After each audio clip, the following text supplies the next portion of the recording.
कि वे युद्ध नहीं कर पाएंगे। वे तो धर्म के पालक हैं और उनके अनुसार अपने ही लोगों को मारना, ये तो घोर पाप हुआ ना।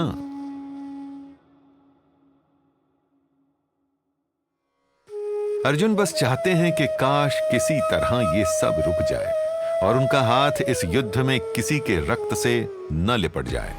उनके भीतर का दोहरा विवाद रुकने का नाम ही नहीं ले रहा। हे माधव, ये बात ठीक है कि वे लोग युद्ध में मेरे विरोध में हैं, आक्रांत हैं, किंतु उन्हें मारकर पाप तो लगेगा ही ना। किसी आक्रांता को मारकर कैसा पाप अर्जुन? क्या ये क्षत्रिय का धर्म नहीं कि वो आक्रांताओं से लड़े, उन्हें परास्त करे, अपने लोगों को सुरक्षा दे, धर्म संरक्षण करे? ये बात सत्य है, परंतु वे केवल आक्रांता ही तो नहीं, मेरे अपने हैं, मेरे सगे हैं। परिवारजनों की हत्या का पाप तो लगेगा ही लगेगा। और अपने कर्तव्य से मुंह मोड़ लेने का पाप, क्या वो पाप नहीं लगेगा? उसका भय नहीं तुम्हें अर्जुन? क्षत्रिय धर्म और कर्तव्य, क्या लाभ इसका जब अपने ही ना रहेंगे? कुल ही समाप्त हो जाएगा। उन्हें मार के हम आजीवन व्यथित रहेंगे, अप्रसन्न रहेंगे। क्या लाभ इसका? क्या लाभ माधव? अर्जुन कहीं न कहीं अपने आंतरिक विवाद में कृष्ण को भी टोक रहे हैं कि आप स्वयं तो माधव हैं, देवी लक्ष्मी के स्वामी, धन और समृद्धि के स्वामी, मुझे क्यों इस दुर्भाग्य की तरफ ढकेल रहे हैं आप? किंतु ये तो आप भी जानते हैं कि श्री कृष्ण के मुख से तो अब तक उत्तर में एक शब्द भी नहीं निकला। व्याकुलता में अर्जुन मन ही मन अपने आप को और उससे कहीं अधिक कृष्ण को तर्क पर तर्क दिए जा रहे हैं बस।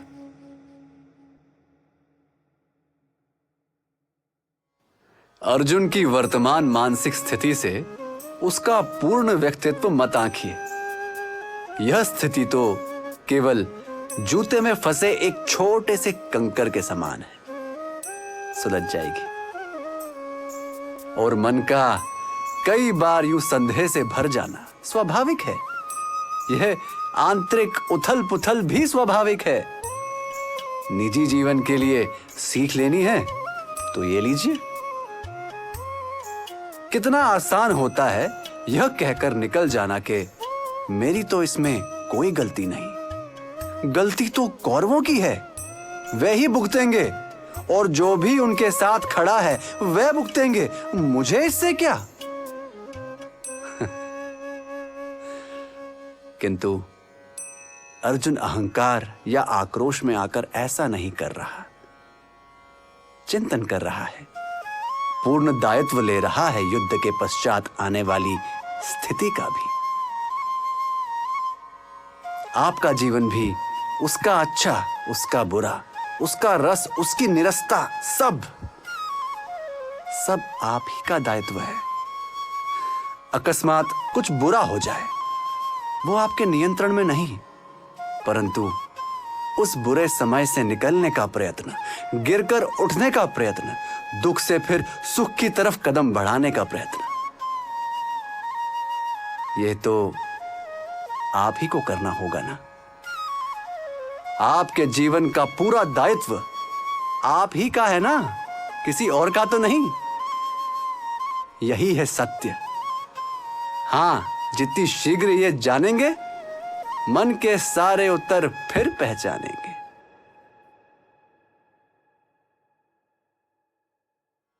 अर्जुन अगर शस्त्र नहीं उठाएगा तो कोई और उठा लेगा, या कौरवों में से कोई, या पांडवों में से। जिनकी मृत्यु लिखी है वो तो होनी ही है। अब युद्ध तो अंतिम स्थिति है। उल्टा युद्ध में अपने हाथ बांधकर अर्जुन धर्म के पक्ष को निर्बल ही करेगा और ताकत मिलेगी अधर्मियों को। यह दुविधा स्वाभाविक है, पर शस्त्र तो उठाने ही होंगे। किंतु आपकी जीवन स्थिति, पारिवारिक स्थिति तो इस युद्ध के जितनी विकट नहीं होगी ना। परिवार में कोई छोटा पाप की तरफ अग्रसर हो रहा हो तो क्या बस चुपचाप देखेंगे आप? कोई हम उम्र या कोई बड़ा अधार्मिक हरकतें कर रहा हो या अधार्मिक कार्यों में लिप्त हो, तो आपसी संबंध आहत ना हो जाए, इसके डर से आप अपने होंठ सीलेंगे, कुछ नहीं कहेंगे। एक माली अपने उद्यान में भरसक प्रयास करता है, मेहनत और पसीने से एक एक पौधे को, एक एक फूल को सींचता है, किंतु कभी कभी किसी डाल पर कीड़ा लग जाए तो उसका उपचार करना ही पड़ता है। उस डाल पर चाहे कोई सुंदर फूल ही क्यों ना खिला हो, उसे काटना भी पड़ सकता है। ऐसा नहीं कि उसे इस पौधे से या इस फूल से प्यार नहीं, इसे भी तो उसी ने सींचा है।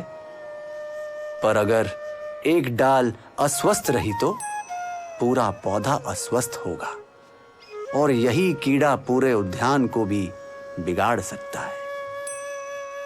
ठीक उसी प्रकार आपके परिवार रूपी उद्यान में कई रंग बिरंगे फूल हैं, कई पौधे हैं, कुछ बड़े कुछ छोटे। अगर कहीं कुछ गलत होता दिखे तो उस पर ध्यान लाना आवश्यक है, सही समय पर उपचार आवश्यक है, किसी अधार्मिक प्रवृत्ति को सही मार्गदर्शन देना, उसे रोकना आवश्यक है। अन्यथा पाप तो एक जंगली बेल की जैसा है, औरों पर लिपटने में देर नहीं लगेगी।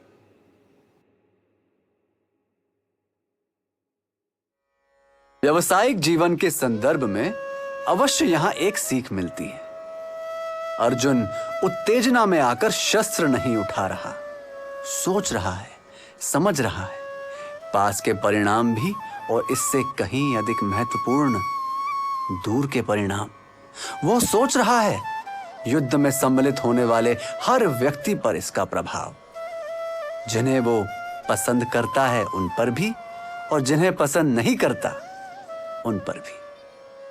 एक सच्चे मुखिया में, किसी संगठन के नेतृत्व करने वाले में यह गुण अति आवश्यक है। आपका दायित्व बनता है विचार और चिंतन से काम लेना, दूर की सोचना, सभी सहकर्मियों पर इसके प्रभाव को समझना, जिनसे आपका मतभेद है उनके बारे में भी। ऐसा तो नहीं कि जो लोग आपको पसंद नहीं वे बुरे हैं। एक अच्छे नायक को उनका भी सोचना पड़ेगा। एक संगीतकार अलग अलग वादियों में से निकलती भांति भांति की ध्वनियों को, सुरों को पिरोकर एक लुभावना गीत बनाता है। उसी तरह एक नायक भांति भांति के लोगों में सहमति असहमति होने पर भी उन्हें सही जगह देकर, उन्हें संतुलित करके अपने संगठन को सफल बनाता है।